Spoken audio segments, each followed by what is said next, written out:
all of this is the impact on small business. Because I think what the government has done here is take a really, really, really big stick to hit the wrong people. And in no surprise to any of you, we are getting a great deal of conversation happening with people who own small businesses in the restaurant and hospitality industry. Representing the fabulous constituency of Edmonton Centre as I do, I, of course, have a lot of small business people who run such establishments. And I am on a first-name basis now with the owner of Hudson's Hospitality, for example. But you know what? He's raised some darn good points. And I'm looking forward to getting some information back from him as to how what would be the effect of this bill on him. We know that the businesses in BC lost 21% of their business. They did come back up again to about 10%. And my question to that industry was, did it come back up again?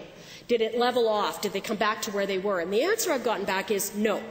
It flatlined at that 10%. So this will sentence our small business people, our hospitality and restaurant people out there in small town, the beautiful town of Rocky Mountain House, to a 10% loss in their business. That's a hit. That is a hit to any business person. And why? Because we want to not allow soccer moms to have a glass of wine or an accountant to have another beer on the way home. And I say, why? You know, I've also heard from the issue has been raised to me about transportation, and these are people that deal with this a lot. And some of the people I heard from Devaney's Pub, from some of the wine cellars that I have, and they're frustrated because they're already having to deal with people trying to get cabs and trying to get public transit home in a city.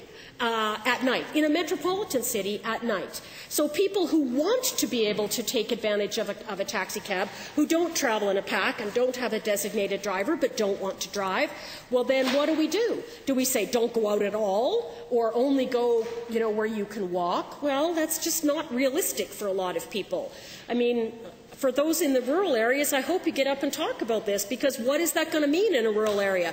What's that going to mean in Stony Plain or Spruce Grove for somebody living on an acreage outside of that? Are they going to be able to go out at all? What's going to happen to that small business, that mom and pop diner that serves wine and beer?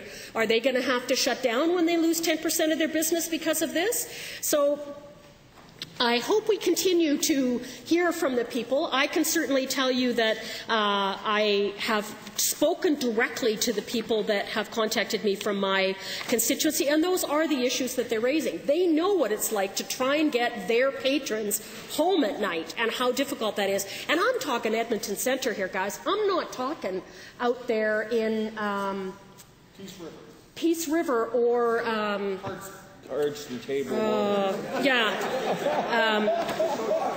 so you guys have a lot to contribute to this conversation, and I hope you will.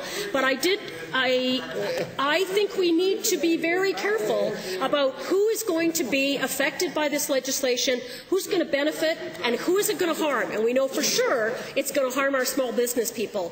Is it worth it? Is the benefit worth the harm? And that's what we're juggling in this bill. So let me hear the rest of you get up and talk about whether you think this is harm or benefit in your community, the way this legislation is going to work. Thank you very much.